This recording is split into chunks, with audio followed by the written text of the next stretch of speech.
Come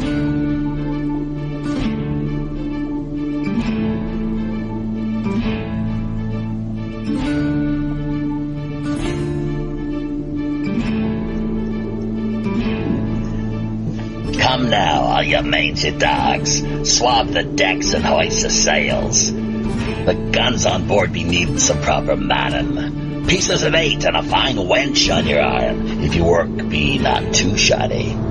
Careful not to flounder too badly, though, or you may have to dance the hempen jig as we see you to Davy Jones. Jeffy, my boy, on with the show.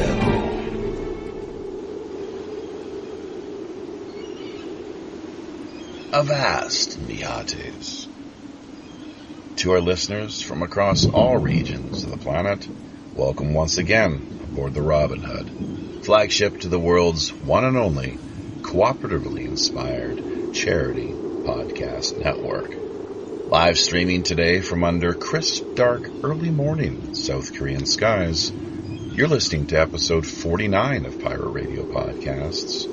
I'm your host and ship's chief communications officer, Jaffe Ryder. Working to coordinate things across 3 major world time zones, today's show kicks off a few hours earlier than what regular listeners have grown accustomed to, as we welcome on board renowned author, artist, and filmmaker, Dublin, Ireland's very own Thomas Sheridan. We're confident, though, the scheduling shakeup will easily prove itself well worth it. Among other things, former rock musician Sheridan routinely draws upon his experience as a corporate communications consultant and stand-up comedian in an effort to better bring about liberation and awakening from our modern-day Babylon and its prison planet Matrix. Over the course of the next 90 minutes or so, we'll aim to explore topics ranging from Roslin Chapel, Western mythology, indie music, the Druid Code, human psychopathy, gaslighting, the age of apocalypse, megalithic mysteries, and the shadowy legacy of Jonestown.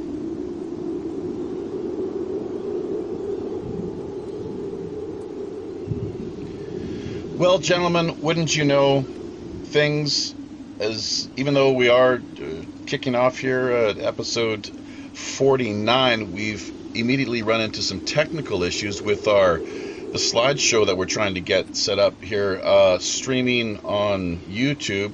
Why this has happened, we have no idea. Quite unfortunate, of course, since there were quite a few decent quality pictures that we had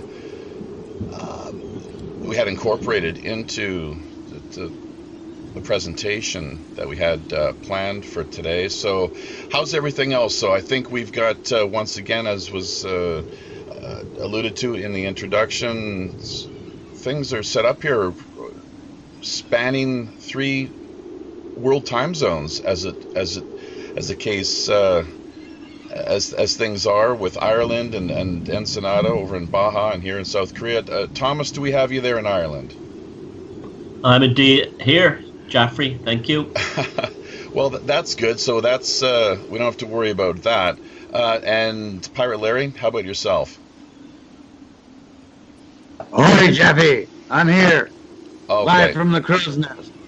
Okay, well that's great. I'm going to have to do a little multitasking here while we try to get things off on the right foot. This is really bizarre.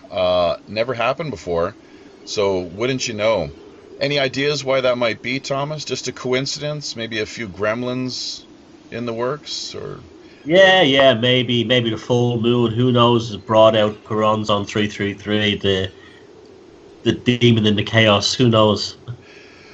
Is it a full moon tonight? I think it is in this part of in this hemisphere. I think it is. Mm-hmm. Yeah. All right. Or close. So that's interesting. Something definitely to take into consideration. On top of that, have you found that? Have you just these sort of strange things sometimes occur with anytime or people try to interview you, or is this just a one-shot kind of deal that? It's the first time. I get hit constantly.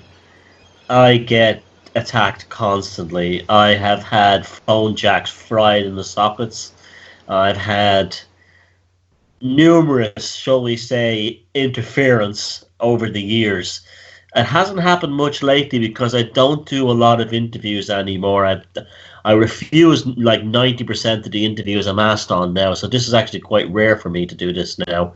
And yes, it's not unusual for me to find myself in this circumstance. It's not unusual at all. And the reason that you chose to do our show today is why exactly? I'm not too clear on that, frankly, but maybe you could Uh, share that with the listeners. a mutual friend of ours called Suzanne, who I've known for many years now, and also I like the idea of the way your show operates, and it was just different. It was different. Well, here we go. Look at this, and that's great. Yeah, Suzanne Isles.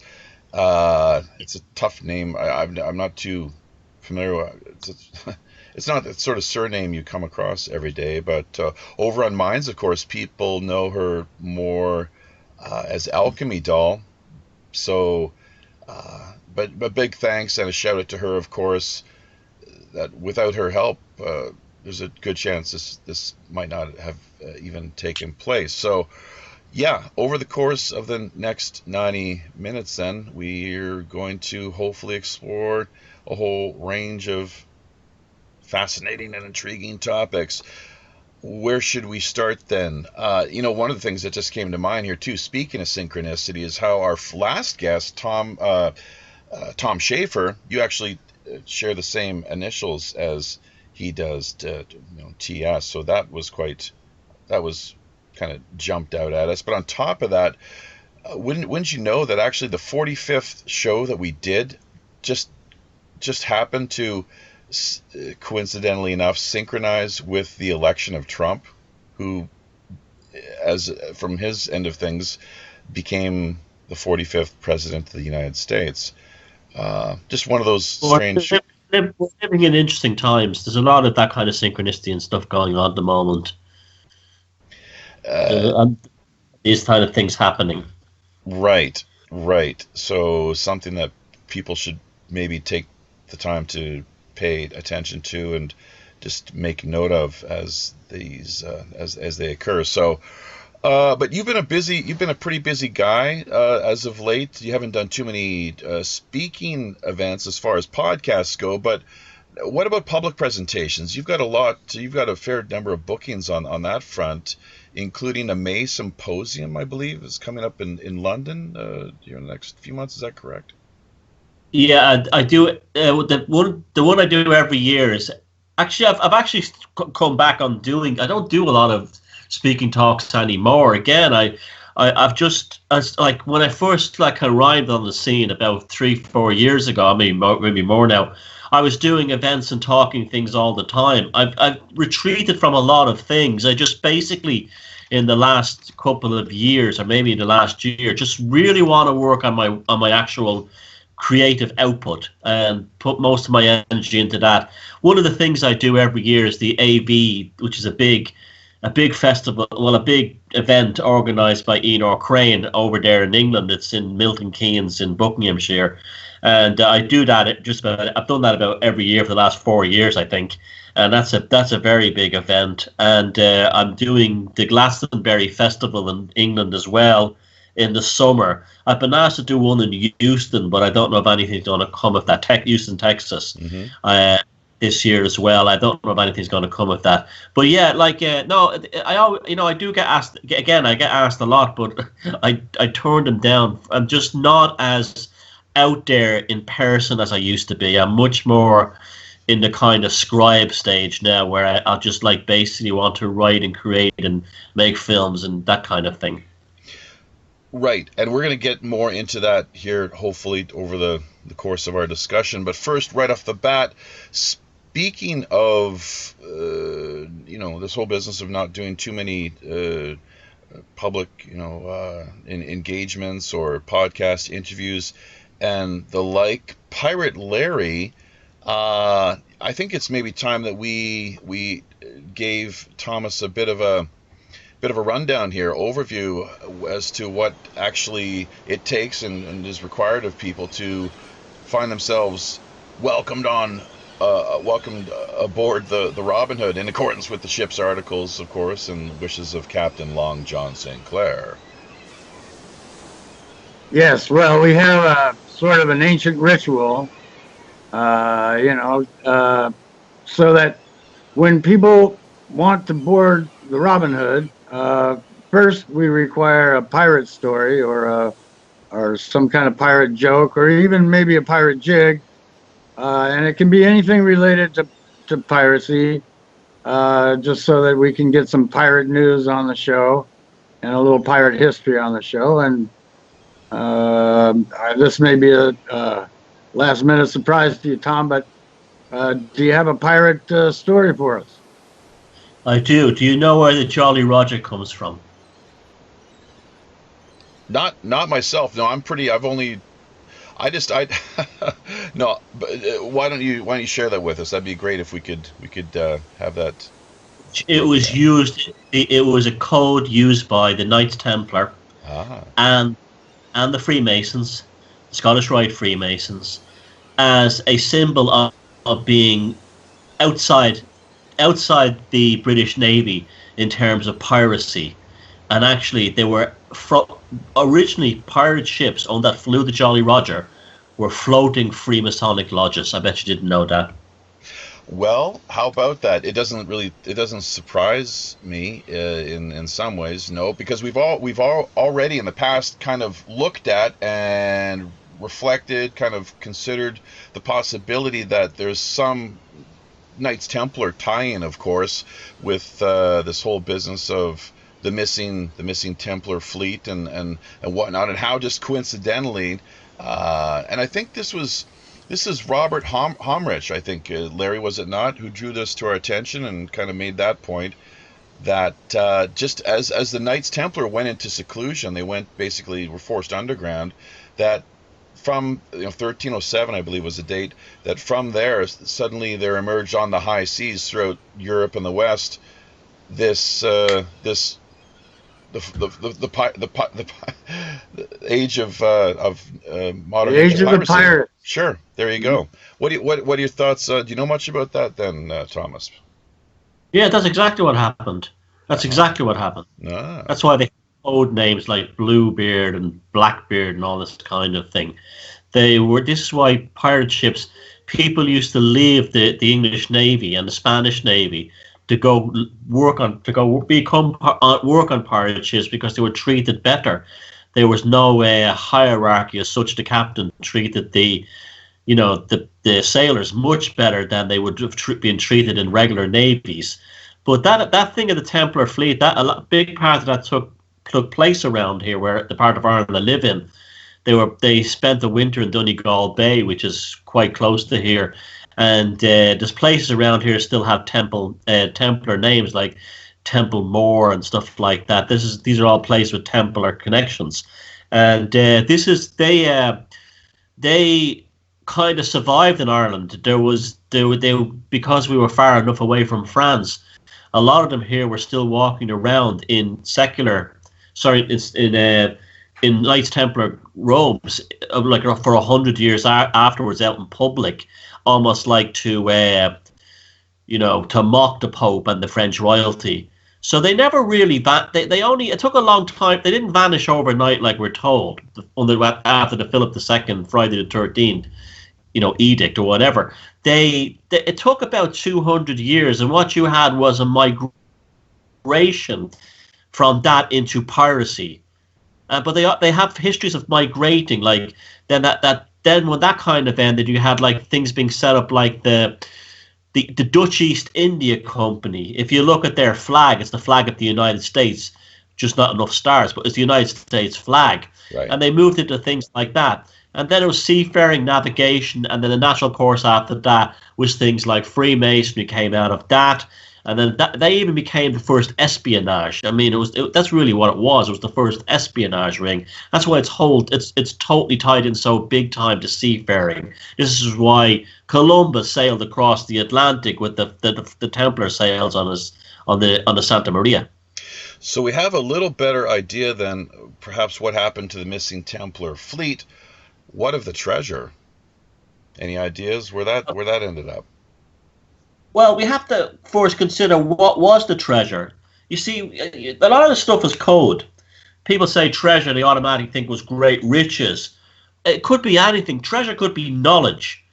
Treasure could be things like alchemy, alchemical knowledge. Treasure could be things like magical knowledge, the Kabbalah, and this kind of thing.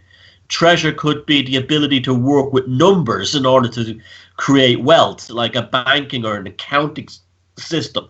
Treasure in terms of how they spoke about it back then wasn't necessarily gold and silver and diamonds, although that may have been as well. The treasure may have been a code word for a secret knowledge that gave them the edge over everyone else.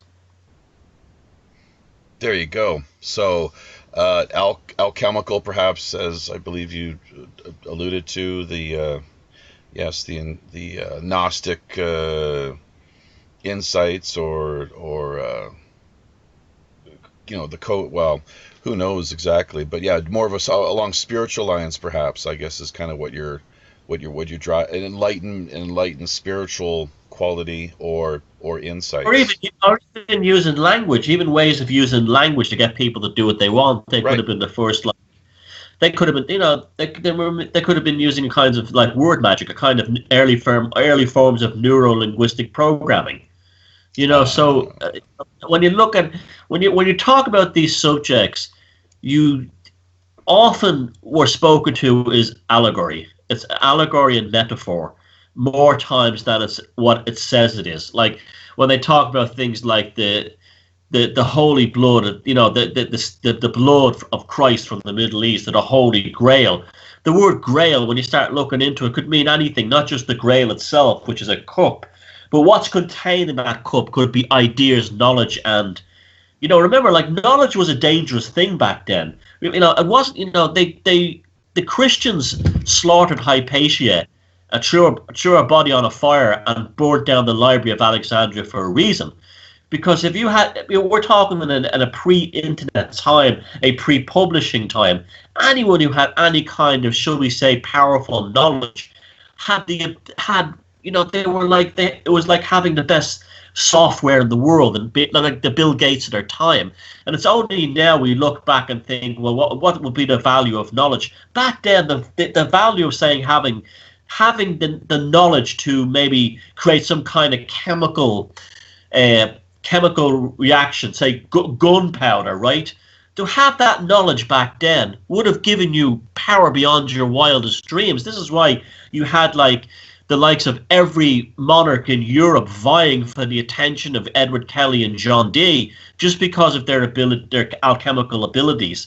So when they talk about things like treasure or secrets and things like that, very often it's an access to a knowledge database that they had. I mean, if you look at the success of the Arabic world during the so-called Dark Ages, basically what they had done was raided all the Greek and classical texts that they'd gotten in the Holy Land, and that gave them all the powers of things like mathematics. This is what knowledge really means. They weren't joking when they said knowledge is power, and that's why you had the development of secret societies, such as the Templars, such as the Rosicrucians, such as the Gnostics, and such as later on the Freemasons, because it became, if you could hold and secretly transmit that knowledge, you would have intergenerational, multi-century power. And that's, this is, when you hear people talk about these subjects, they talk about them in very surface level ways, but these people operated in a way that was very different than us. Their world was completely different, and it just to have an ability to even know a certain mathematical formula or computation system in terms of banking or money or anything like that, would give you phenomenal power back then. Absolutely. And there was, of course, as I think most people will agree, great effort to exert and implement mind control over the masses. I think is one of the things that you've hit on there over the course of your just breaking things down. We've got we've got about, well, we had 21 people, now down to 19, but two upvotes and one downvote for the show that we're streaming here live today on YouTube.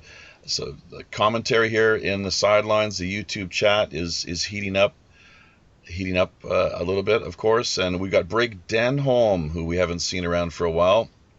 She's dropped in and wanting to just tune in and listen to today's presentation, as well as, of course, Pirate Joe Emanon. So that's really great.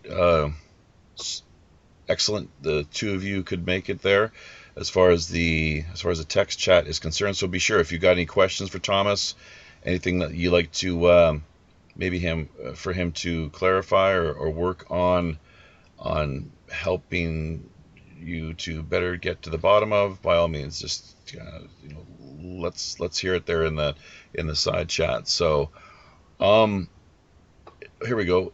Joe Emanon says, knowledge is a deadly friend when no one sets the rules. All right, so that's looking good over there. What we've got next, then, I guess, is probably we want to ask you a little bit about, there's all kinds of different places we could go. One of the things, before we go back to your documentary work and whatnot, although I guess this could in part tie into it as far as your travels to Malta and so forth are concerned, but I know in the lead up to things, yesterday we did just a quick little pre-interview, and we were talking about things like, well, the age of apocalypse, and how to people such as ourselves it means something a little bit differently than what it would to the fundamentalist Christian crowd. And that's mostly because of the Greek etymology, of course. But the Druids, Druids in ancient Britain, but more particularly the Buddhist tie-in. Have you heard anything? Because I know I have. I've looked into it a little bit, and I'm not as up to speed on it as perhaps I would imagine someone such as yourself is. Do you know, or have you heard anything about that as far as these traveling monks, seafaring, I'd imagine, coming perhaps via the Mediterranean over to England and engaging in some sort of cultural, intellectual, philosophical exchange with the Druids of Britain? No, it's highly unlikely. Okay. If anything, the knowledge. See, this is a kind of a Roman colonialist mentality that's imposed upon these islands, in that we're told that the ancients of Britain and Ireland and Western Europe were dependent upon knowledge and wisdom coming from the Middle East and from the classical world and from Asia. Mm-hmm. We had that all here. I mean, I would consider at that period Buddhists and Asians to be spiritual Neanderthals compared to what we had in Britain and Ireland at the same time. We no more needed them to enlighten us than we needed Christians or anything else later on. These stories are all nonsense. There's no truth to them. When you really look into the actual reality, what you see the wisdom spreading out from these islands. You see the ancient mythology of Ireland and Wales and England appearing again and again much later on in stories all through Central Europe, in the Nordic world, and so on. I think the seat of Western civilization has been done an enormous injustice by placing it in the, shall we say, on the borderline between the Occidental and the Oriental, in the Middle East and towards Asia. The reality is that it was happening here. Our history has been turned upside down, mainly because of Christians, mainly because of this nonsense that it all began in the Middle East, and we monkeys on the fringes had to wait until it arrived here. And that this Buddhist connection to Ireland and Britain sounds like more that kind of nonsense. I generally don't pay any attention to these things. They're just continuations of Christianity, as far as I'm concerned. The same kind of colonialist mindset that the Romans and everyone else brought. I doubt it very much. Mm-hmm. Okay. Mm-hmm. Now, are you familiar at all with the term Greco-Buddhism? No, I've no interest in, to be honest with you, Jaffrey, I've no interest in Buddhism at all. I'm not probably the right person to be talking about this. My interest in spirituality and mythology is almost exclusively sort of European and, probably the Middle East or that part of the world. I would not have any. I'm not the guy to talk to about anything to do with Buddhism and stuff like that. It doesn't interest me on any level. Okay, so here's the thing. We talked in the pre-interview once again. This business of, as you are once again kind of hitting on here, the migration of culture from not from the Middle East or the East to the West, but the opposite. In fact, the Indo-European. There's the Indo thing again, as it's sometimes portrayed. But yeah, no, that's the mind control for you. Okay, but hang on a second here. The Aryans now, like Tazarian has talked about this, many, I think several others that you are probably well aware of, but the west to east migration to places like, the original Aryans supposedly come from Ireland, of course. That's the Ireland, and then migrating to Iran. Does that make more sense to you, the west to east? Well, kind of. I think the Sarian is as much nonsense as he is authentic. I think his Irish mythological stuff is pretty atrocious on many levels. It's basically rehashed British Israelism, which is a kind of a fundamentalist Presbyterian idea. He doesn't even pronounce the names correctly of the Irish tribes or anything. But anyway, I'll put it down to simple language for you. What I believe, and I think Sarian people like that would probably be on the same mindset, although we'd use different ways of describing it. I believe that Atlantis was an absolutely real place. Mm-hmm. The evidence for this is overwhelming. I believe that Atlantis existed somewhere in the North Atlantic, definitely was part of Doggerland, which is now sunk between Britain and Denmark, definitely part of the North Atlantic fringe up around towards Iceland, and definitely connected Britain and Ireland to mainland Europe.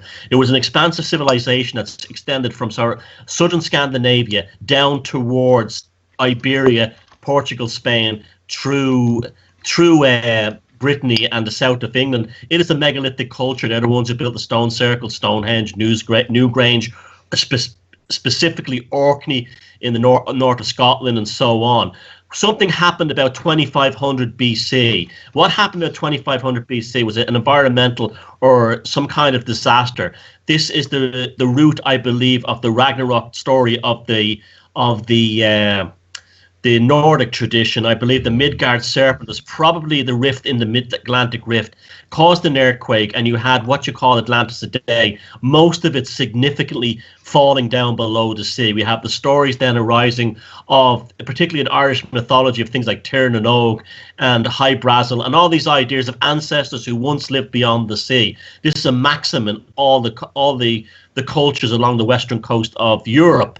And that's what I believe. Those people came with advanced, I'm talking about in that period. I'm not talking, they didn't arrive in flying saucers or stuff like that. They were much more advanced than just about anything else in the world, with the exception probably some of the Asian tribes. And maybe we'll find out later on that North America had like advanced civilizations as well. Certainly Central America definitely did. But they arrived, they basically came to Britain and Ireland, and they had these stories. And I'll give you an example of maxims that throw out that throw the whole east to west thing into chaos, or into the rubbish bin, I should say. One of the primary groups in Irish mythology that arrived here were a group called the Druid Code in Irish. Mm-hmm. They were a mythical people that arrived from beyond the sea. Basically, their name means the tribe of the goddess Danu. And Danu was an ancient goddess of these islands. They arrived in the west coast of Ireland in a storm, which suggests survivors from kind of a disaster. They arrived bearing 4 treasures. Now, this is important because this is the first mention in history of 4 being a significant number that becomes a kind of a meme throughout spiritual and basically sociological history through the ancient world. The 4 treasures of Ireland were migrated into the 4 Grail treasures by Geoffrey of Monmouth in the Arthurian legends. Then the idea of 4 appears all over the Middle East and other kinds of things like the 4 Gospels. There's 4 books of the Quran. 444. It appears everywhere. I believe the root story of that is the four sunk cities that existed beyond Ireland, which I believe was Plato's Atlantis. And I think that's where it really comes down to. That's, if you want the story, that's basically it. I think there's phenomenal evidence, and it's emerging all the time. Let's talk about Orkney off the north coast of Scotland. Orkney off the north coast of Scotland. The BBC, during their own investigations recently, found an 8,000-year-old stone circle under the sea, just off the coast of the Ness of Brodgar. This is turning out to be the Giza of the north. This is turning out to be much older than pyramids, older than Stonehenge, older than everything. Slap bang right in the middle of the area where Atlantis should be. If you follow the evidence in there, we have pyramids appearing. There's a pyramid on the Ness of Brodgar in Orkney. They don't call it a pyramid, they call it the temple or something. But it was a pyramid. It was a pyramid that later was copied all over the world. So I believe that the whole thing that we've been sold from the time we're kids is absolute propaganda to justify this idea of expansion of the Roman Empire. In fact, that's why you go to the British Museum today. There's almost nothing Celtic or nothing Britain in it. It's all Roman.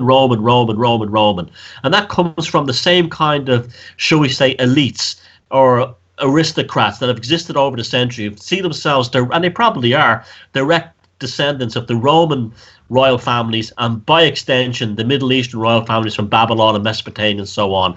And their rise to power has been given to us as, instead of the real truth, is that their rise to power was a co-option of what took place and was invented on these islands maybe 3, 4, 5,000 years ago.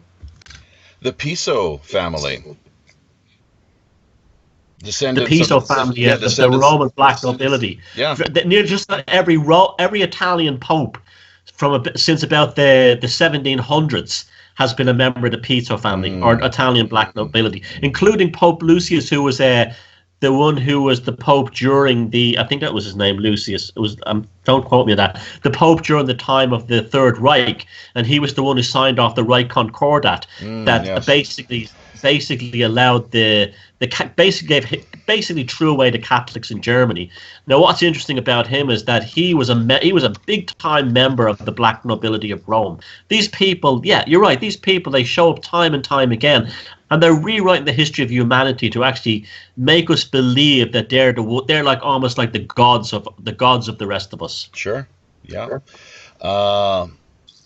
God men in human flesh.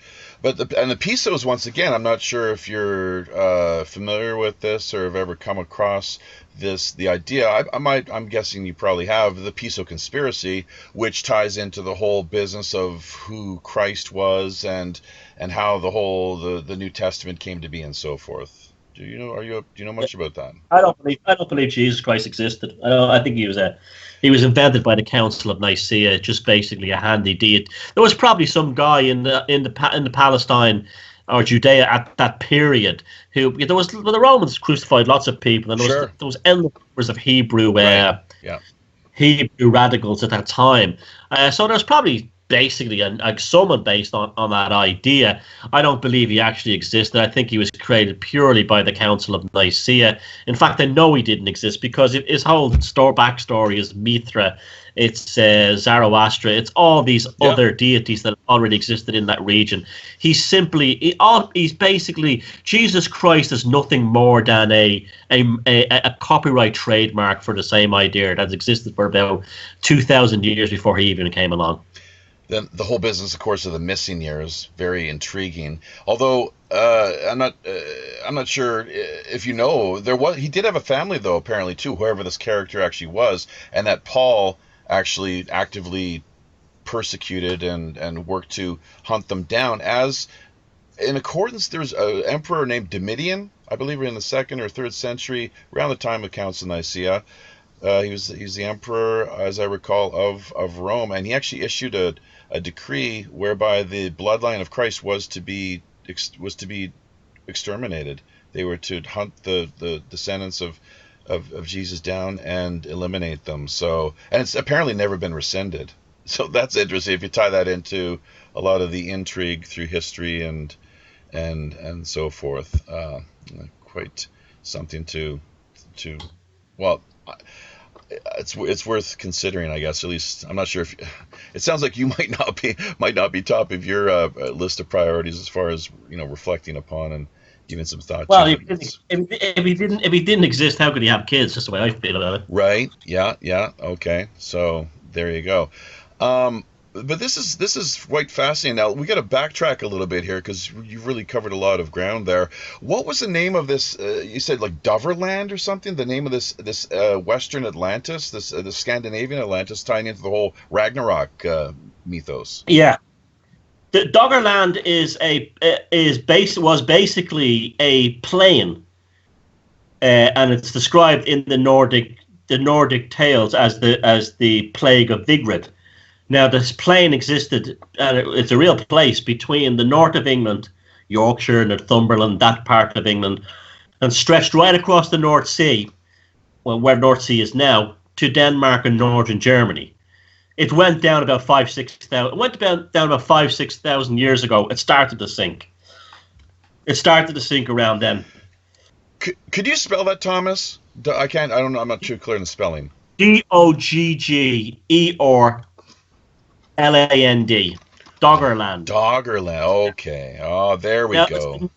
It's been known for centuries that it used to be above sea level because fishermen in the North Sea would be pulling up mammoth tusks in their nets when they were trawling the bottom. In fact, at one time, the biggest source of ivory in the world, just because of the mammoth tusks down there, and so it sunk.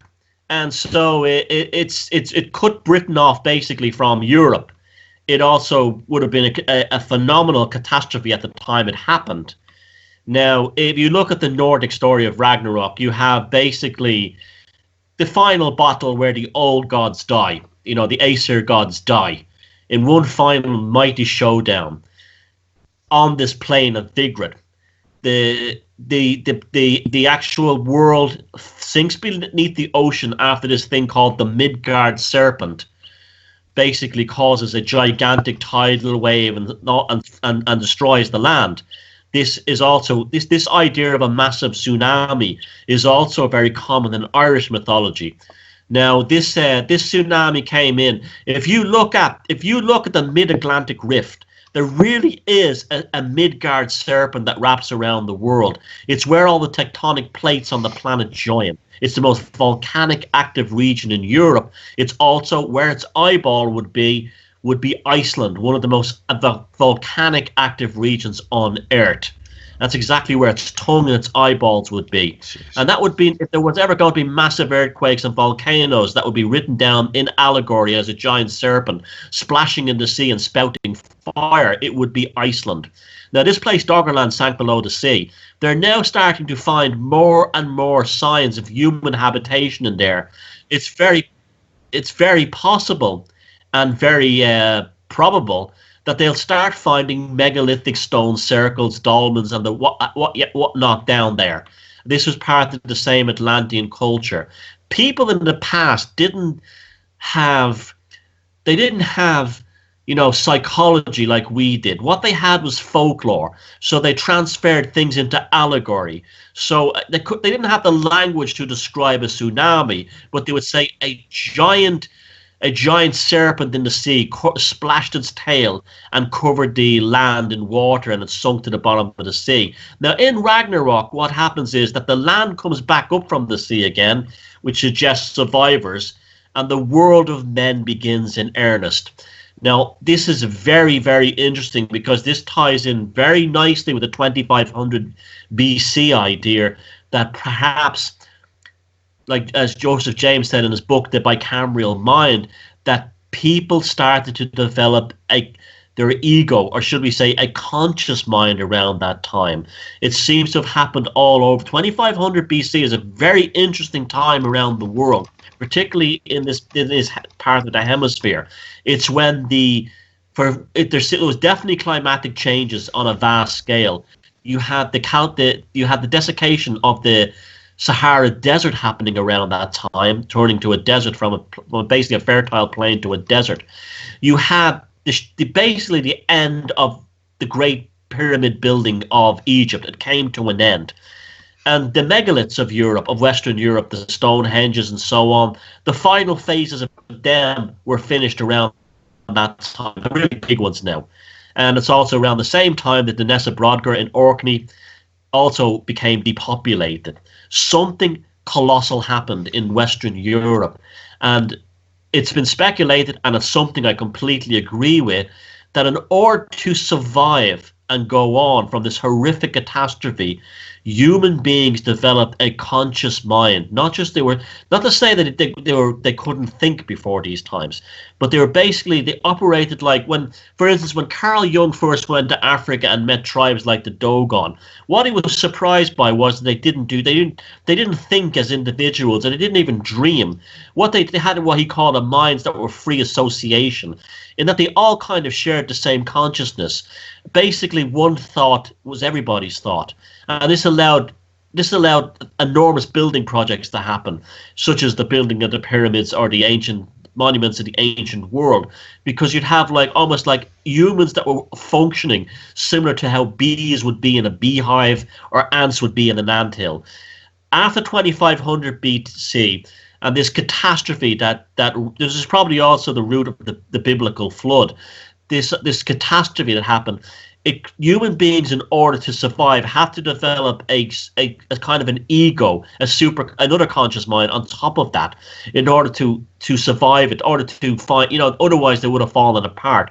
And I think when they talk about these things of what happened in 2500 BC, it was almost like it was the beginning of the modern human as we know it. This is when things like allegory and folklore. A good example is cave art, rock art. Right. Before that, if you look at the rock art of the prehistoric, I'm going really far back. We're talking about the Paleolithic artwork of, say, southern France. It was very, very, very distinct shapes of animals and people, very well rendered, realistic things. After 2500 BC, the rock art and the cave art turns into things like hatches and circles and spirals. What had happened was human beings had developed the ability to translate codes, and that was probably part of this 2500 BC shift. Swastikas too, let's not forget. Swastika is one of the oldest symbols on Earth. And what's a swastika divided into? It's a quadrant that's divided into four, just like the Celtic cross. There's the four again. As much as you might not like to hear it, the Four Noble Truths. So I don't even know what that is. Oh, it's the Buddhist kind of just. No, I'm not against Buddhists. I just don't know anything about it. I can devote myself to what I know, and what I'm interested in. Yeah. And that's what we're gonna continue talking about here today. And you're doing a great job. In fact, I'm enjoying myself, as are a few of the listeners. It seems Brig Denholm. Stating that in the text chat here via YouTube, she's loving this episode so far. Joe Emanon, yarg. So, and Patricia Murphy has joined us. Haven't seen her around too much to this point, but who knows? I'm not sure. Is she a fan or follower of yours, Thomas? Patricia Murphy? Patricia, I know her name from my Facebook page. So, yeah. Okay. The Scribe? She comments. She's a lady who comments on my Facebook post now and again, yeah. Mm-hmm. All right. So, and things are really clipping along here quite nicely. Let's see. We haven't heard from Pirate Larry in a while. This might be a good opportunity for him to jump in, and he's had a chance now to hear a lot of discussion and a lot of information and ideas being presented and unpacked. Pirate Larry, any thoughts? Well, it's a wonderful discussion, and it's very enlightening. I think, when you have the freedom to explore other cultures and their roots and what they contributed to the world, it just proves that, people that say history is written by the victorious are wrong. There's kind of a DNA memory that goes back with people, and they remember and they tell their children and grandchildren, and the stories don't get lost. And I've always thought about Atlantis. there are ancient civilizations that rose and fell. The Olmecs, there were a black civilization in Latin America, and they actually did come across and populate Louisiana and the South before there were even Europeans in the United States. So there were ancient calamities. There were people that survived them, and they kind of brought their cultures with them. And the dominance culture, or those who strive to rewrite history and remain dominant. These are the cracks that make them fall apart. What you said there, Larry, about remembering, what you said, those kind of ancestral memories. That's very, very, very, very important, because we have these codes in our DNA or in our cellular memory from our ancient ancestors. And what happens is, when you go to these places where you have like these stone circles, or you go into these caves, or you go and see this ancient rock art, what happens is it's almost like unlocks those codes. Right. That's what's happened to me. That's what happened to me. I mean, I grew up in an urban environment. I never really knew anything about ancient monuments until I was 11 years old. And he took us to Newgrange, which is one of those famous like megalithic, Neolithic sites in the world, near Dublin, where I grew up. I was 11, and he took us there in school. And honest to God, when we walked into that passage chamber, and the tour guide for the school showed us the ancient rock art at the back, I swear to God, it switched on something in me that has been with me for the rest of my life. It's really about remembering. That's what it really is about. And that's a very good point you brought about the ancestral memory, because we all have this in us. We all come from somewhere, no matter what our racial background is, ethnic background. We all come from something magical that came from something magical to begin with. Doesn't matter if your ancestors came from Africa or South America. It doesn't matter. That magic is always in there, because it was that initial spark of magical, primal, shall we say, what's the word I'm trying to think of? Gestalt. Magical, yeah. Gestalt. The initial charge, right? That has echoed through our beings from that moment it happened, and it's really about remembering. What of the whole idea or business, phenomenon of reincarnation? Do you acknowledge that as being potentially a real thing, or yes. Let's hear you maybe to speak to that then, within the context of what we're discussing here at the moment. How does that work? Reincarnation is the default afterlife story in just about every culture until the Abrahamic religions came along. Right. The Abrahamic religions were the first ones to come along and say there's a God and a heaven and a hell. Before that, reincarnation was the default position for all spiritual traditions on this planet, not just in the Hindu world or the Buddhist world. In the Celtic mythology, you have the idea of something called a somleth, where the somleth is the very essence of the living person or creature.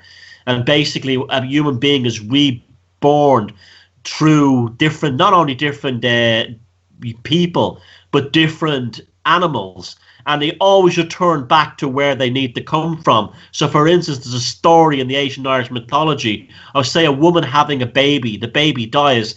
The somlat, or the essence of that baby, may go into a salmon. She may catch a salmon one day and eat the salmon, and it's transferred into the mother, and it becomes the somlat, or the soul of the next baby she has. It returns back to mother. Now, we have tremendous evidence for reincarnation. Just the stories of children. And you see, one of the things they try to knock, this is a big Jesuit thing. They try to knock reincarnation by saying that everyone who ever says they're reincarnated claims they were Napoleon or Cleopatra in a previous life. That's completely untrue. The vast majority of reincarnation stories are people who have lived humble lives, ordinary lives. That's the vast majority of them. The most compelling evidence of all are the situations where parents, one day, their little child, maybe one or two, will turn around and say, "Oh, mummy, I used to work on a ship and I fell overboard and the sea took me." And the parents become very frightened. Or says one day they're driving with the kid in the back seat of the car and he goes, "Oh, Daddy, I used to live down there." And the sad father said, "What do you mean you used to live down there?" "Well, I was an old man in the house down the end of that lane." And they drive down the lane, and he says, "Yeah, it was a greenhouse, and it has two columns in the front, and I died in there." And they go, "There, just a house." So and parents often get very frightened when their children tell them these stories, and they discourage it in the children. So yeah, reincarnation is something that there's tremendous evidence for. I totally am down with it. It is the default spiritual position for just about every spiritual tradition on this planet, and it was deliberately, shall we say, destroyed by this Babylonian cult that came from the Middle East 2,500 years ago. In fact, they even had early on in their tradition. If you look at what they came from, like all the Abrahamic religions, they originally came from things like Canaanite paganism. Even the early days of their religions, the early traditions had reincarnation in it. It was only when power structures like the Romans took them over and things like that they actually killed the idea of reincarnation. But it's the default position. Absolutely, I believe in it. It seems to make sense. Yeah, what you're saying there resonates with me on this end, almost 100%, really. So, isn't it interesting too? You're talking about the children. So many kids seem to have these experiences, as you've pointed out, and there's a lot stories, documentaries, and the like you can find on YouTube and whatnot. Quite.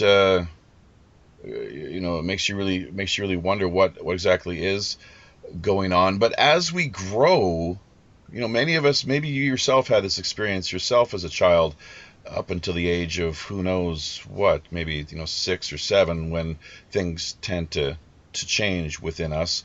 But kids with imaginary friends, for example, or having some, as you say, these past life recollections, and just children just seem to be more open or receptive to, I guess, because of the innocence is perhaps part of it, and that in turn, of course, is what makes them vulnerable and targets when it comes to the darker side of humanity and these cults and groups that tie into, things like Pizzagate and whatnot, where they try to practice these strange forms of black magic or what have you, using children as their trying to, I guess, drain their magical energy for whatever reasons. Yeah, it's a very sick thing. It is the ultimate form of black magic, if such thing as black magic exists. Pathological sorcery, if you want to call it that. I mean, do you remember that cretin? What was his name? Seville. No. The American kid, guy. Johnny Jared Cash? Fogle. Oh, no, sorry. Jerry Fogle. He was Subway. he used to sell Subway Yeah. sandwiches. That creature, right? Just out of just to punish myself, I read it. I went and looked on some of the letters that he wrote to the FBI agent who stitched him up. Remember, he was caught on a sting. An FBI agent pretending to be a pedophile basically brought him down. And the emails that he sent this guy should not be allowed to live. If anyone wants to kill him, has my permission. He talks about raping young boys in such a way that he's describing some kind of spiritual quest. And this brings home what these cretins from Catholic priests, by the way. This is a huge problem. It used to be here in Ireland. From Catholic priests to all these other weirdos and freaks out there who do this kind of thing. It is absolutely, even if they're atheists and think they're driven by a secular, lifestyle, they actually are. There's something about that disgusting act that they harvest something from the kids. I don't know what it is, but it becomes addicted to them like a drug. It becomes like a drug to them. And I think that these people are possessed by entities, and these entities basically feed on human energy of some kind. And what's the easiest one to get? Well, they would, all pedophiles are psychopaths. They'd have to be a psychopath to do what they do. So a psychopath basically it's just business. It has no morality. It just does what it wants to do. And so the idea of an entity, I really think the idea of an entity makes a lot of sense in these cases, that these people are actually possessed or something. Right. I really do believe that. And this entity wants basically human energy, human emotional or psychic energy. Now, you can't push an adult. What's the most powerful force on this earth? It's sex instinct, sexuality. This is the most powerful thing that a human being can do. That in terms, it creates life. It has other kinds of qualities to it as well. It is a form of, it's a form of an alchemical process produced by our biological functioning. If you were a demon and you were to actually possess someone and you wanted this all the time, you're not going to spend all your time going to nightclubs and trying to pick up women or trying to get money to go to prostitutes. No, you will target children because they're the easiest ones of all, because you can just basically do it. They can't fight back. And so, or you can just play with their heads and stuff like that, which is what the demons like to do. And so I think this guy, Jared Fogle, this creature, this monster, reading those emails, it was just like, I was just struck by how this guy was basically, pedophilia to him was some kind of sanctified religious evangelical personal experience of an enormous energetic nature, and they're absolutely vile, and and that's why they can't be cured. They just cannot be cured, because whatever entity is inside them, it wants to feed constantly. They need to be exorcised, is what it sounds like. They need. Yeah. I mean, I don't even know if it would work. I don't. Right.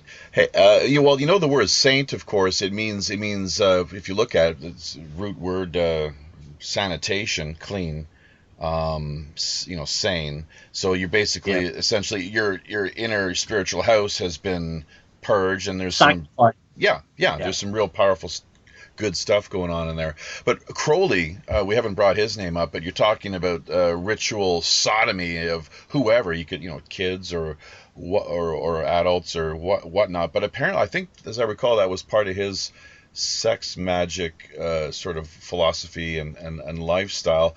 But just keeping that in mind, if you want to address that, the other point of this business of demonology, that the word, I think you might be somewhat familiar with this, because I was listening to some of your interviews that you've done with other people and other shows just in the past and in the lead up to things here. But the word is eudaimonia. It's a Greek word which essentially means the good demon within. And or a lot of people like to just call it happiness, is how they see it. But I myself, I'm totally on board with this concept of, yes, we do have responsibility. I'm not sure if you really made that point or not, but that's kind of my take, is that, we got to take care of ourselves, our spiritual well-being, our mental well-being is all kind of tied into it, and that if we open ourselves up and allow this crap to come in, it just builds and builds and grows and essentially, it takes on a life of its own. We are possessed, I do believe, with this business. And the ancient Greeks, once again, I think they understood that with the good demon within. But it's, we've really got to work with that and live with that and do the best we can to wake up and kind of, see things as they really are, which is something I think you might be able to relate to, given your rather kind of Gnostic background and history. Would that not be fair to say? Well, the term is daimonic, and it's a Greek term that basically means the active part inside of us. Right. The Basically, it's like the psyche. There's the psyche, and then it's the daemon. And if something goes wrong in the person, the daemon goes for a walk. It becomes an exterior force. Now, Carl Jung called this shatonic. This is what the phenomena he called it. Basically, a problem in a life, even basically a psychic breakdown, a nervous breakdown, causes this split, and the daemon leaves the person and becomes almost like the ghost would haunt your own soul. I think there's a lot of truth to that.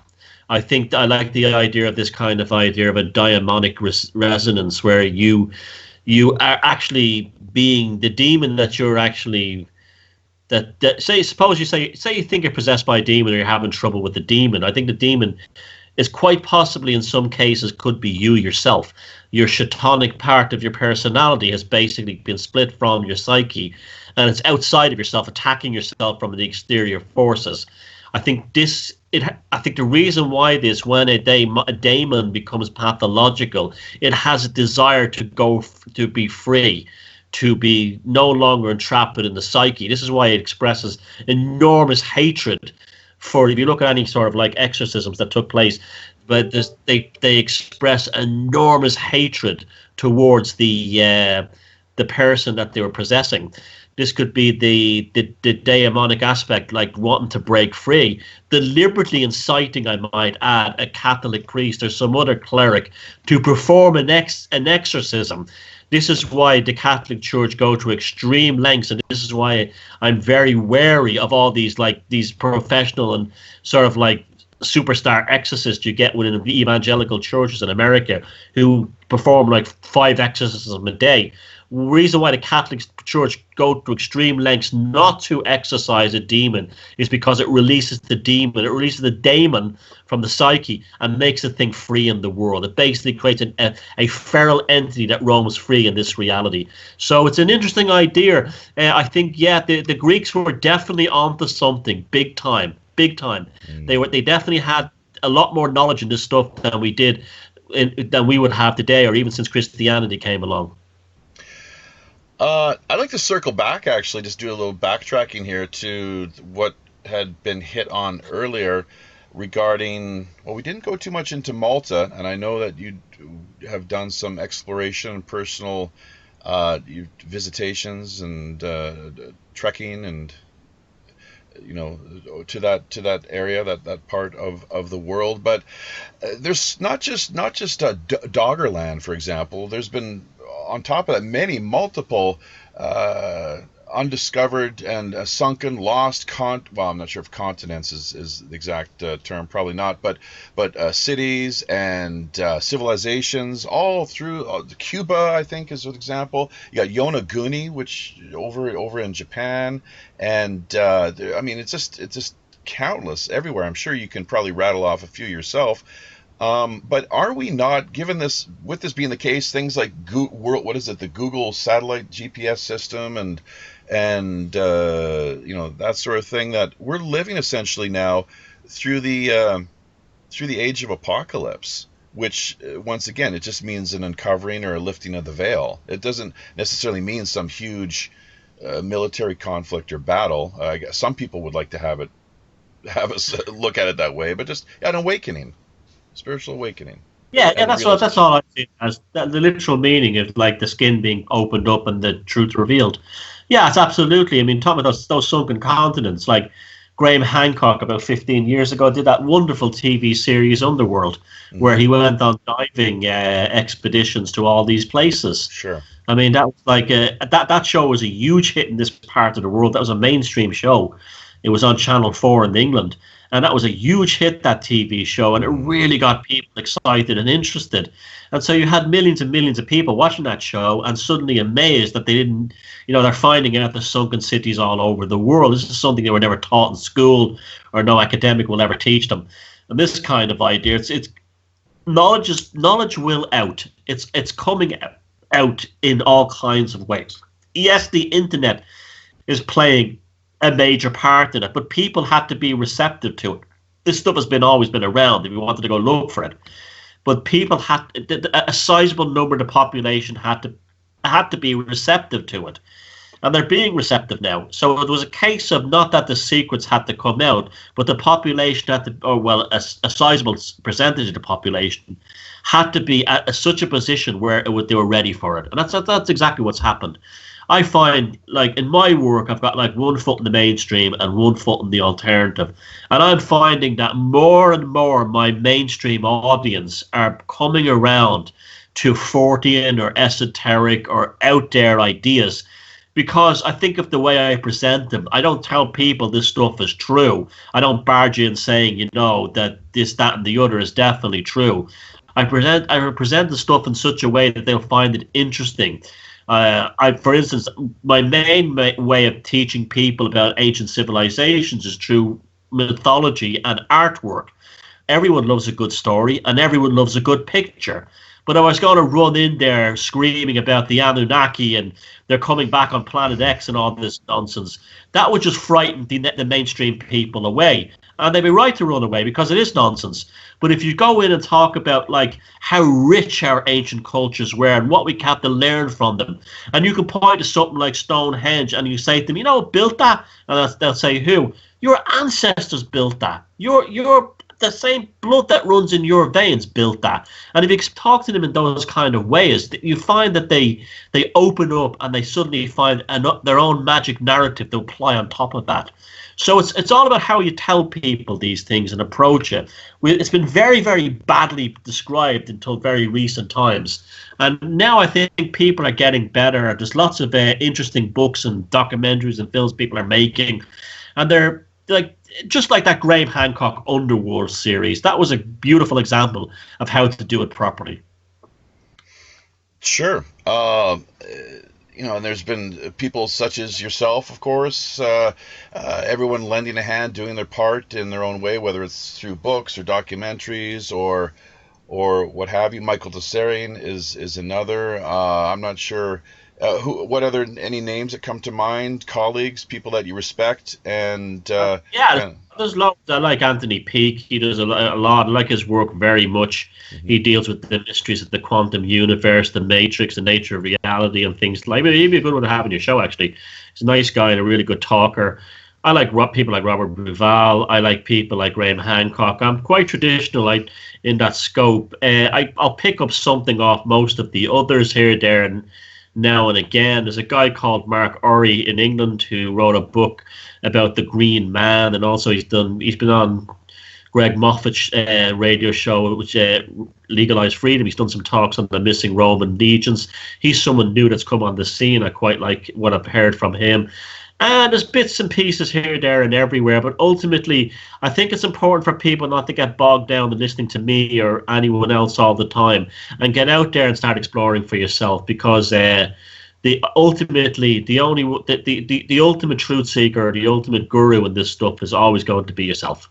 You are the Buddha. You are the one you're waiting for. It's as simple as that. Exactly. Now, speaking of Robert Bauval, Zahi Hawass, I'm not sure if you've caught this or not, but there was a big blowout or brouhaha when Graham Hancock, they had, I guess, scheduled to do some kind of presentation or maybe like a debate of sorts, basically. And Zahi Hawass just lost it when he saw the name Robert Bauval. And did you pick up on that or catch that at all? No, the next time I know all about that guy. He's an interesting character to say the least. I don't know. The next time I'm chatting with Robert, I'll ask him. I don't know. I didn't hear about that. Oh boy! But it doesn't surprise me. It's not the first time. Yeah. So it looks like we got about 20 minutes in accordance with the allotted 90-minute time frame that we lay out for ourselves here every week, every installment, every episode. So. There's a few things. You hit upon the Green Man. That's something we could maybe take a minute or two to explore. Why the hell not? The ship that we are sailing on here today, out across these brave digital waters, it's been christened the Robin Hood. So maybe a bit of a tie-in there, perhaps. Robin Hood was a kind of a green man of sorts, was he not? Yeah, this is I find this idea of There's something very deep about English folklore and mythology, and it's a connection to the woodlands, connection to trees. It's something I've started to develop a big interest in the last few months. This idea of the ancient English soul, its connection to the woodlands, and you have like Herne the Hunter and Herne's Oak, and he's a kind of a Cernunnos type character. He's the god, or he's almost like the embodiment of the ancient English forest, in the same way John Barleycorn is the deities, the embodiment of the field, of the the god of the fields and stuff like that. And the idea, I've been very interested in woodlands and this kind of thing, and more, but the idea of the English kind of the ancient English soul. Every souls are generally rooted towards like some kind of landscape. So we say the ancient English soul, from what I can see, is very much geared towards the forest, the woodlands, and so is and that probably goes into Germanic as well, because the Germans would have been the same, the Anglo-Saxons. So you had that connection. But the Green Man is almost the archetypal embodiment of the creation of the English identity from Anglo-Saxon to what you would call the English today. He's like almost like a guide for the development of that archetype. He's connected very much to the idea of the wood being a protective place, rather than the woodlands being a dangerous place. Remember, in times past, forests were considered extremely dangerous because of wild animals and stuff like that. You wouldn't have ventured in them. I mean, human beings used to live on the coastlines for thousands of years because they simply couldn't go inland, because the forest, everything in there will see you as a food source. And it took almost like, and again, it probably happened this 2500 BC thing. It took an almost quantum leap for early humans to make this migration from the coastlines or from the river deltas into the woodlands. And in order for that to happen, in a specific case of the English, they created a god of the woods. This idea of Herne the Hunter, even it's also very, very heavily rooted in the idea of Odin. Odin, or Wotan, the same deity of the god of the north, and he's also heavily connected to the woods. Then you have the Druids, the idea of the grove. The grove was the space in the woods.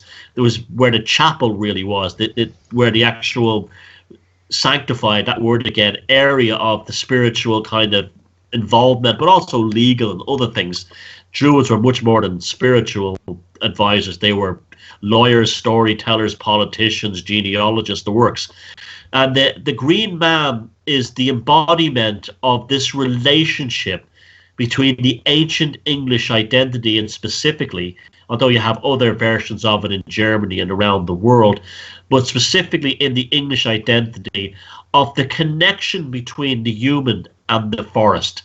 He's almost he's like the intermediate soul, the intermediate daemon of a sort, between the connection between humanity and the woodlands.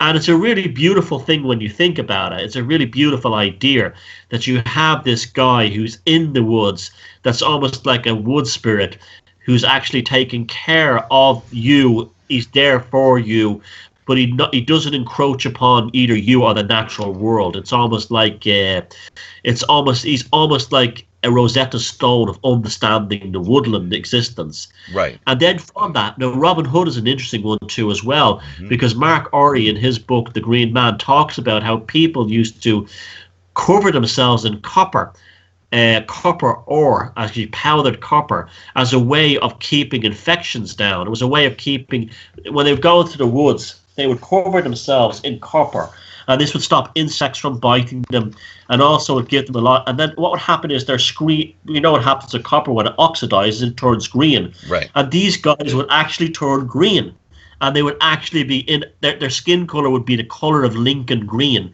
And this is why they were so successful in beating the Romans in England. It's because these fellas, the Romans would stand there in their red, their red tunics and the polished metal, and these guys just would basically come out of the woods, attack them, and vanish into nowhere.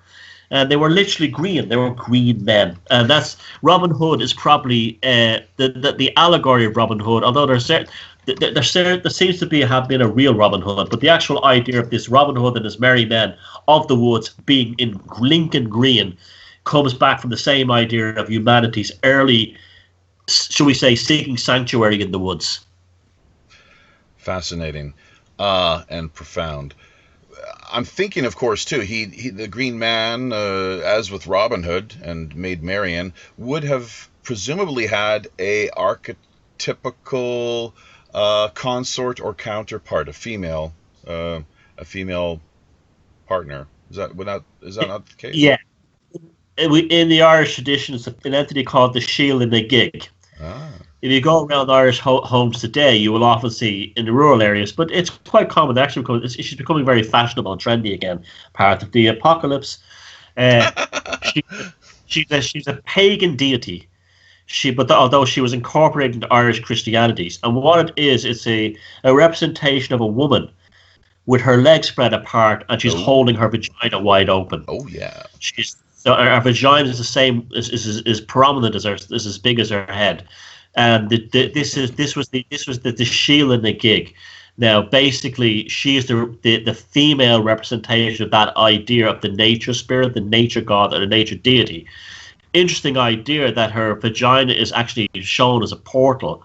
It looks like you're walking into another world, and there's a growing belief among neo-pagan circles in Ireland and in other parts of Europe, and I like this idea a lot actually, is that the white light when we die, that we see when we die, is actually the light coming through a vagina that we're being born from, the next life.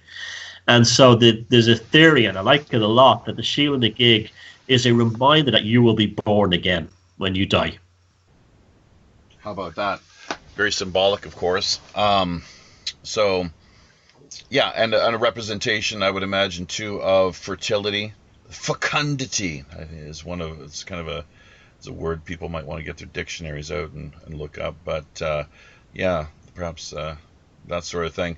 So we're going to have to just try to clip on through a few topics here just quickly. The lost Roman legions that you alluded to earlier, what's just a quick overview or breakdown synopsis? What's the deal with that whole story? Basically, well, you should get Mark Ori on. This guy's interesting. O-R-R-Y is his name. I spell his second name. He's written a book on it, and basically it's. I mean, I don't know the guy. He doesn't know me. I'm just a fan of his book, right. His books. Basically, they went to England and they just vanished. They were destroyed. Basically, that's it. But there's some other great theories that they went to Ireland, and Ireland was never conquered by the Romans, although the Romans settled here on the East Coast kind of peacefully as traders. They never conquered Ireland. And there's also the theory that they were wiped out in North America, that he may have had good enough ships to get to North America and were wiped out somewhere down in Virginia or somewhere like that. And it's a very interesting idea. I forget the number of the legion. I think it was the 10th. I don't remember. I forget the name of the legion, the number of the legion. Don't quote me on that. Right. But it's an interesting story. It's an interesting story. They literally vanished off the face of the earth. And the Romans kept meticulous records of military service when legions were dissolved, when legions were, amalgamated into other legions. They literally vanished from the history books. What kind of numbers are we talking exactly? How big of how many? I think it was at least it's like 10,000 troops or something, isn't it? Wow. I think it's 10,000. How about that? Now, was it just one legion, or was there several that disappeared? Oh, just one specific one, and it was. I think they were originally a Spanish legion. They were actually recruited from Romans in Spanish territories, where Spain and Portugal is now. I think that's where they came from. Yeah, no, they just vanished off the face of the earth. How about that? Oh, fakes fell off records. Out of the records, like they never existed. So, okay, well, let's just going back now, because we're trying to just hit on once again a few talking points here before we wrap things up.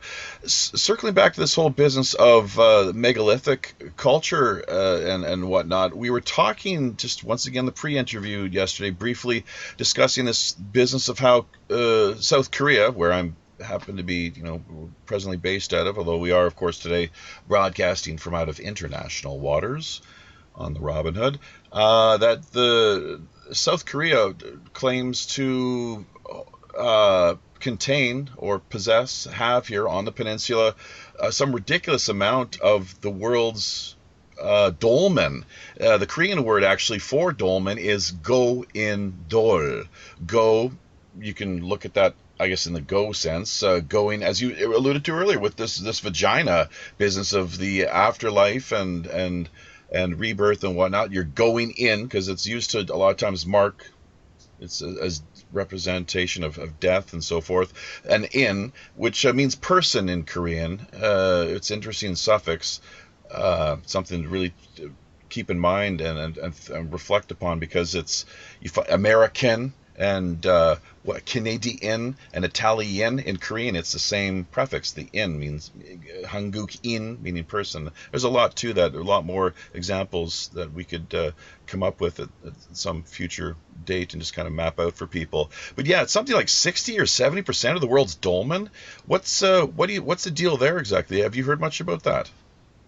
That's interesting what you said about the meaning of the word in Korean, because the traditional name in Ireland for a dolmen was a portal dolmen, that was the name, because they had at the front of them, they had basically a door, like an opening. Giant rock. Giant rock is literally what it means here in Korea. Giant golden rock. Yeah. That's funny you said that. It means basically the same thing. Yeah. Yeah. See, in Ireland, dolmen's thing is a bit weird, because a lot of them were actually central chambers of mounds that were covered in stones, and all you have left now is the dolmen part, which is a central chamber. And others were actually standalone dolmens that were built like the 3 or 4 stones holding up the big, the big capstone on top. Slab, the big slab. So there was 2 types, definitely. The Korean dolmens are phenomenal. I mean, I was looking at some of the pictures of them. The masonry, the stone, and the cutting, and the sheer size of them is colossal. They're immense, and they're some of them. They're probably the most impressive ones I've seen anywhere. I've never seen them in the flesh, but anywhere in the world. But yes, it's incredible. These dolmens are everywhere. They're all over Russia. They're all over Poland. They're everywhere. I've seen them. Are dolmen type structures where you have the top slab stone and held up by the orthostats, the upright stones underneath. You're right. They're everywhere. It's almost like a compulsion that humans have been driven to create this from the earliest people they were. There's something very profound, I would imagine, going on historically with respect to some ancient world culture of some kind. Even I'll give you a quick example that there was a famous king of the Gaia Confederacy here in Korea, right down to the central part of the lower nib or tit of the peninsula, for if you will. And his name is Kim Sudowang. He married an Indian princess from India. That's how the story goes. So you can imagine with something like that. That's around the time of Christ. And they founded this confederacy down there, and there's a lot going on there, which I'm not going to get into too much detail here at this particular moment. We're gonna book and schedule a show we've got lined up here at hopefully not too distant date from now. Go into a little more detail there regarding all kinds of good stuff, the Silk Roads, and just the transmission and cross-fertilization of ideas and so forth with respect to Korea and places like Afghanistan and all kinds of India and whatnot, of course. So, but some really profound and amazing stuff there, for sure, in a really big way, and a lot of things that people don't know about. So this is once again time for maybe folks to reflect upon, consider, think about, and work on investigating. Edinburgh, Roslin Chapel. We've got to touch on that, of course, too, because you had a really profound experience there, I guess, somewhat disturbing and troubling from the sounds of things. What's your relationship with Roslin Chapel, and what exactly happened? A bunch of students from Edinburgh. I did a talk at Edinburgh University in 2012, And it went down really well. And some of the students the next day said, "You want to go on a little holiday out to Roslin Castle?" And so all these lovely young people from the university took me out there. And it's something I've always wanted to see. From an architectural point of view, I'd never really had any interest. I just thought it was a church. I never really had that much interest. And there was a guy there with us on the way out was telling us, "Wait till you see an older guy." And he says, "Wait till you see this place. Wait till you feel it." He says, the place is much more than just a church. There's something really strange going on there. So it's a very strange, it's a very beautiful, ornate building. It's basically what you see of the church today. The chapel was basically the first part of what was planned to be a gigantic cathedral that was never built. So what you're seeing is basically the start of a cathedral. That's why it's so ornate. It was supposed to be a major European cathedral to rival, Salisbury Cathedral in England or the Dom in Cologne in Germany, or that kind of thing. Now, when I went in, what struck me was there were so few windows, yet the place was flooded in natural light. I could not figure that out. How this building had so much natural light inside it from so few windows. It's quite small. It's basically like a small parish. It would be a small parish church in terms of its size. It is incredibly ornate on the inside. The masonry and stonework is out of this world. Some of the carvings on the columns are mind blowing. So I'm going around and I'm saying, okay, this is very nice. I'm enjoying this as a kind of a touristy, architectural kind of day out. And then they brought us down into the crypt. Now, if you're standing, say, where the pews are, and you're looking at where the priest or whatever the vicar is giving the service, where the altar would be. There's two sides of the altar, the left and the right. On the left hand side, there's nothing. It's it's kind of like a box, a kind of a window, a kind of I think they said the baptismal font was in there at one time. On the other side, on the right hand side, there's a door going down into what they call the crypt, but it's not a crypt. There's no burials or anything down there. It's basically a room below the ground. Well, as I was descending the steps going down, I was overcome by the most ferocious psychic attack I've ever had. It was horrible. I felt like my soul was being pulled out of the bottom of my feet. And I'm going, okay, this is interesting. So you go down there, and there's this thing called the Master of Terrors. And it looks like the death card. It's a skeleton with a side, like the Grim Reaper, just a skeleton body. And on either side of this kind of frieze he's on are two humans screaming in terror, like holding their mouth, like, stop torturing us, this kind of thing.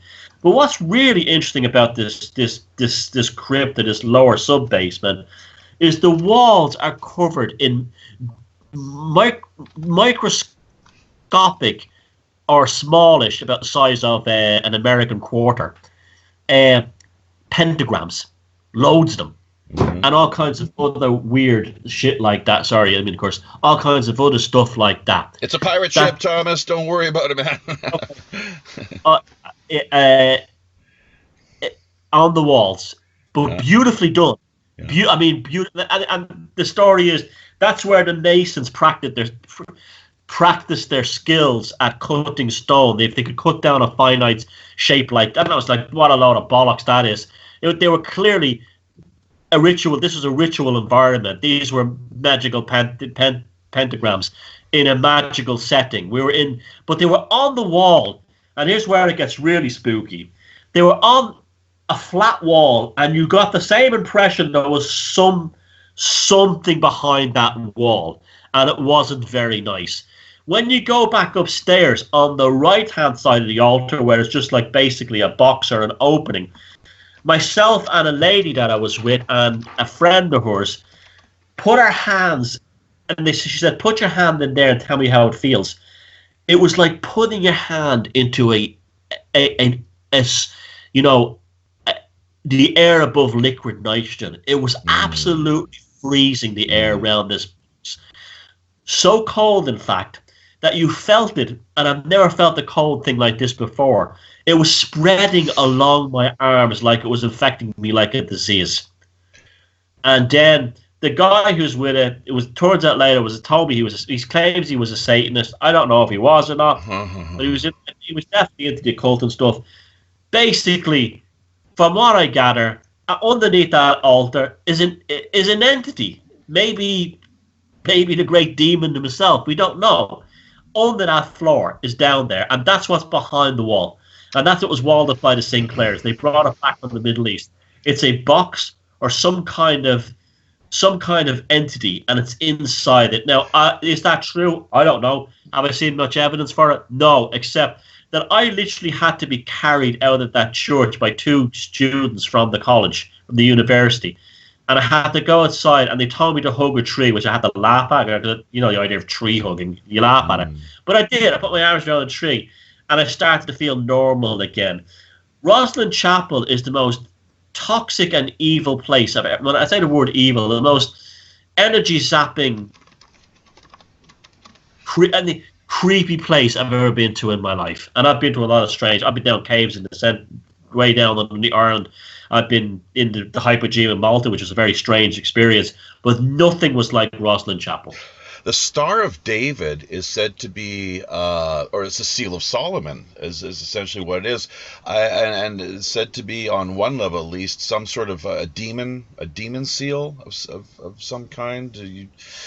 So perhaps you're talking about the stars in Roslin Chapel and whatnot. The story in the Goetia on the Lesser Key of Solomon and the magic books. These shapes are apparently attracted to entities. In fact, King Solomon used what they said to build the second temple. He utilized these demons from the Middle East called the jinn, which is an Islamic idea. Right. And basically, how you capture them, and it works, is you use these symbols basically to attract them. The Star of David is you go look for the origins of the Star of David. It's very difficult to find. It's a very difficult one to pin down, but. Basically, you have if you look at the shape itself, it represents the crossover of two dualities, the two triangles inverted. So automatically there you have a very powerful geometric shape, and it lends itself with a circle around it. You're drawn to the shape. It's attractive. It has a consciousness enhanced. You meditate on that symbol. I have a few of them at home. You meditate on that symbol, like you start staring at it and look at it. You find that it has a tremendous power. That's why you see it on Masonic lodges and stuff like this, or Masonic schools. In Dublin, where I grew up, there's a very famous girls' Masonic school, and they have an enormous Star of David, or whatever you want to call it, Seal of Solomon, in stained glass on the front of the building. There's and I believe when the Masonic school was open, they would have, now these girls would be nearly all Protestants, and they would be all Protestants. And when they were among their classes was to take a half an hour every day to actually meditate on the stained glass window of this symbol. Wow! And so these symbols have tremendous powers, very, very powerful. And that one is an extremely powerful symbol. That's why it was adopted by Kabbalists. As it was almost like the key to protect the Jews and European Jewry in Europe. It became after the 1700s on. It became the default sort of symbol for European Jewry and Hebrew Jewish traditions. But that's the earliest we can find.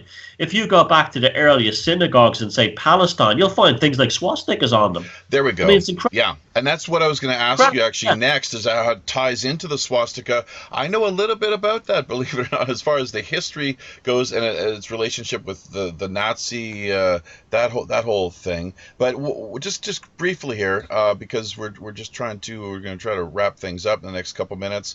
There's something funny going on there on an esoteric level with respect to the Star of David and the swastika. That's no coincidence, I don't think, that those two symbols were chosen and the way that they kind of play off of each other. Well, the swastika is a very special symbol. Right. It's one that you can actually. It has no power by itself, but the power that you apply to it is extremely powerful. You understand what I'm saying? It's like it's like a battery. It's like the most powerful battery in the world, but it remains uncharged until you put an archetypal or an energetic meaning or symbolism towards it.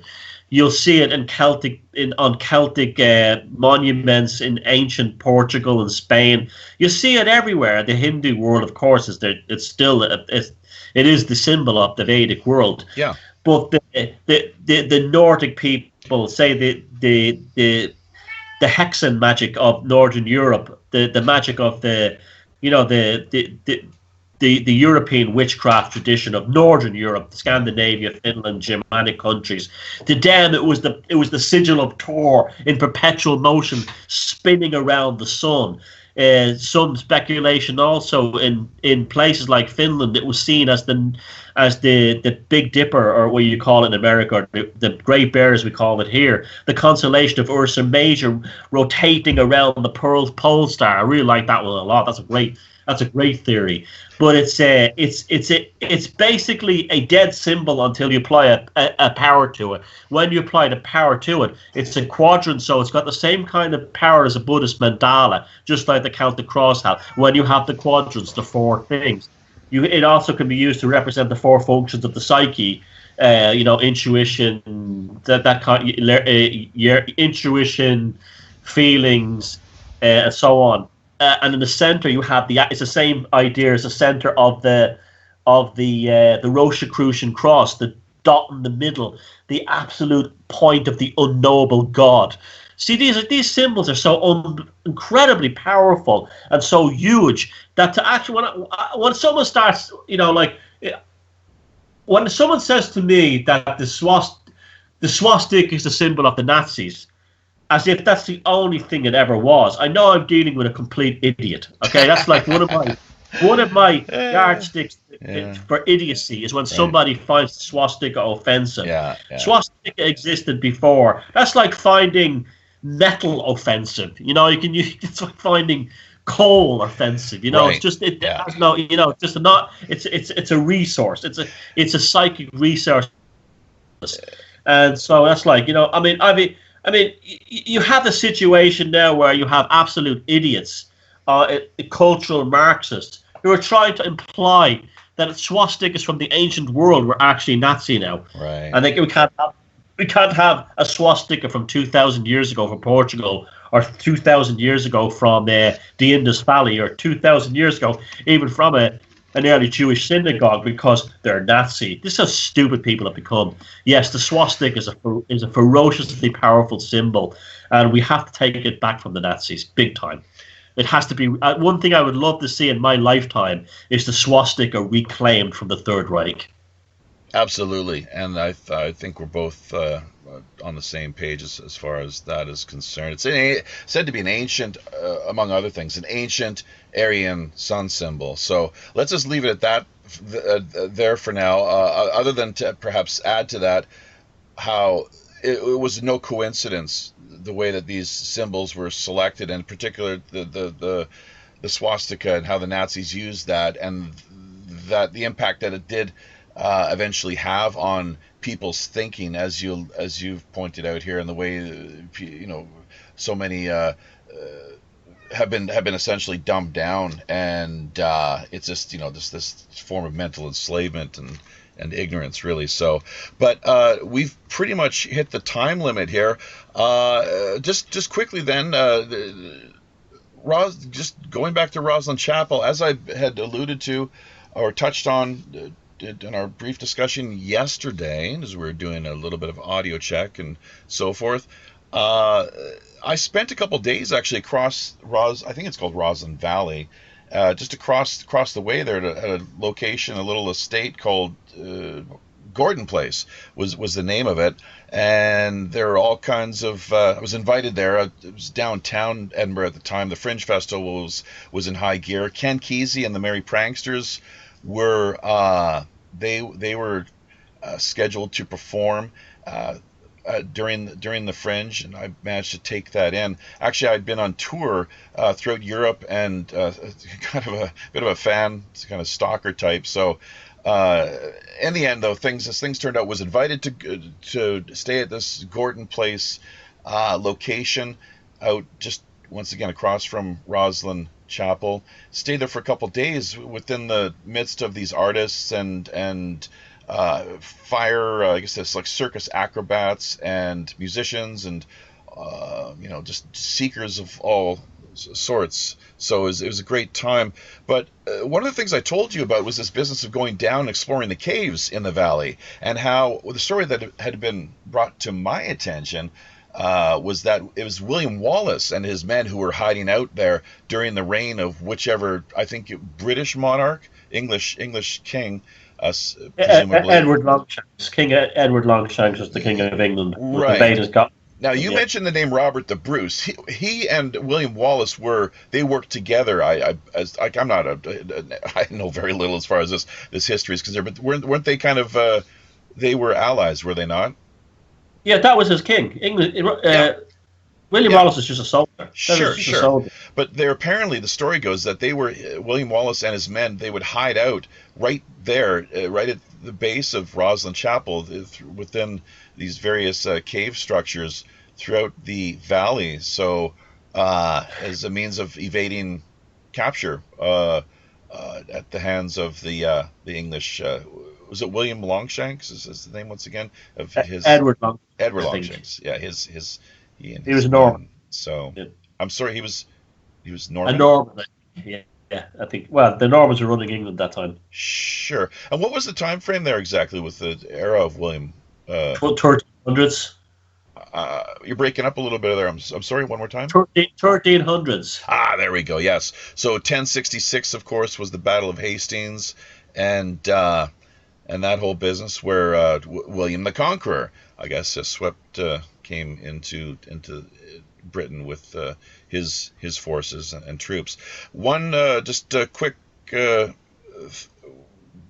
Pirate Larry, are you? Do we have you there still? I'm not sure. We haven't heard too much from you as of late, but I think. Have you seen the captain today at all, Larry?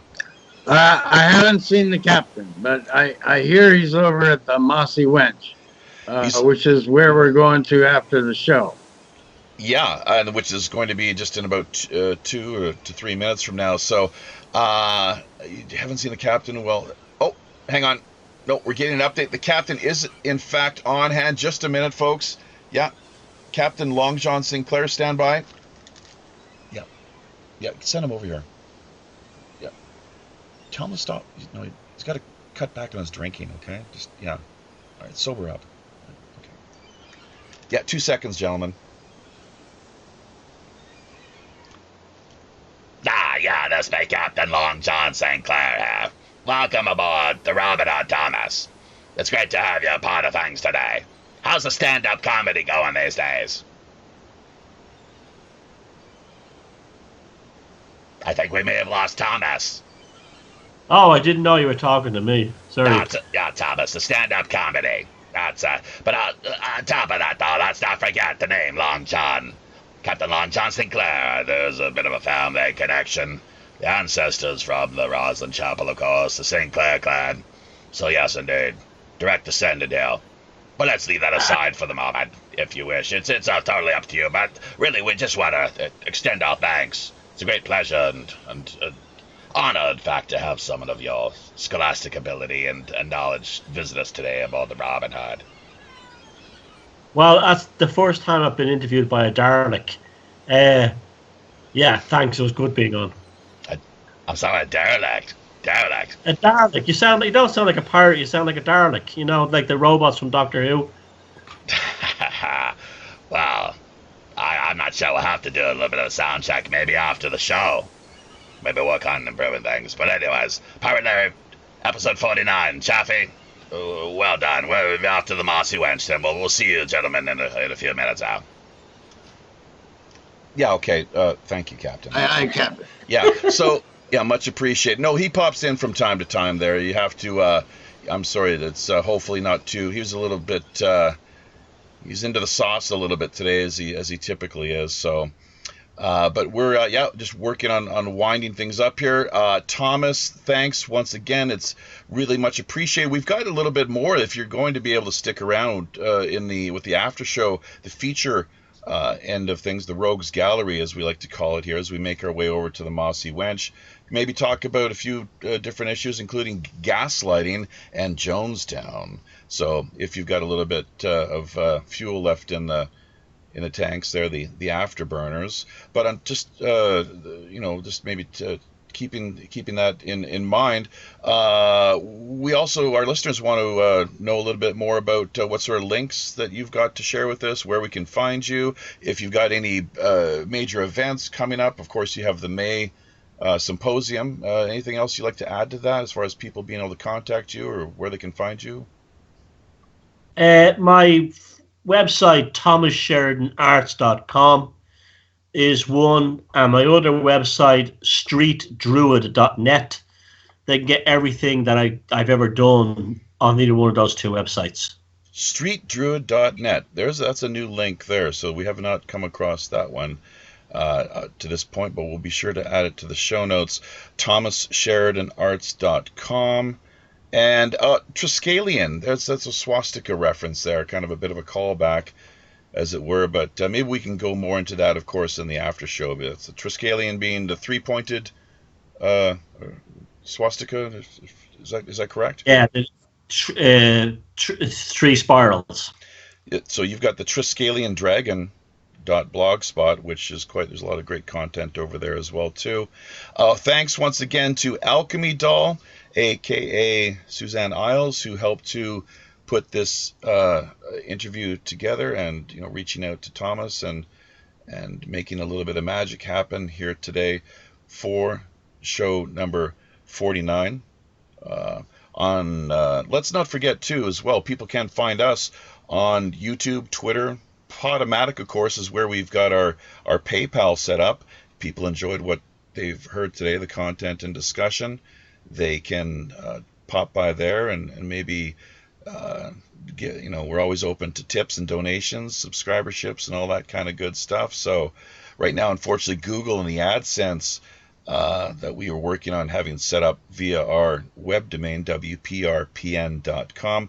Bit of a snafu there. I'm not sure if we're speaking of gaslighting being messed with or not. We'll have to play that one by ear. Baja Bands as well too, let's not forget. Pirate Larry, why don't you just give a quick little shout out regarding Baja Bands, and we haven't heard about that in a while, so you can tell people what might be helpful for them to keep in mind, be aware of. BajaBands.com. You can get it on your iPhone or iPad, or you can go to our YouTube channel. It's youtube.com/Baja Bands. That's BAJA, like in Baja, and BANDS, like in rock your socks off. And they've got a lot of great music there. It's all independent music. And we're all about building bridges instead of walls, man. Music talks to people worldwide, and these are world-class musicians, so check them out. Here's some new stuff. Building and thanks for letting me have a plug. Yeah, hey man, you've been doing a yeoman's service here over the course of the past number of shows. We have our 50th episode coming up here next week too, let's not forget, so let people keep that in mind. We're going to have open lines, as well as work on maybe having a few former guests pop back in for occasional, like an update or what have you, just to touch base. Also been getting a number of text messages coming in from former guests, so a lot of discussion next week as far as where we've come from over the course of the past number of episodes, where we stand at the moment, and of course where we hope to map out and steer the ship over the course and duration of the balance of our journey. So future shows including the Hawaiian Church of Elvis, Minds.com co-founders John and Bill Ottman, hoping to have them back before too long, and Sticks and Hammer 666. So we're going to close things out here with Sal Caruso. He's been a pretty active over on Minds.com as of late. He gave us permission here to use one of his songs as an outro for today's show. What we've selected, thought it would complement today's discussion quite nicely with Mr. Thomas Sheridan, is Putting on the Armor, Shield of Faith. On behalf of the Robin Hood and all its crew, I'm the ship's Chief Communications Officer, Jaffe Ryder. Tally ho.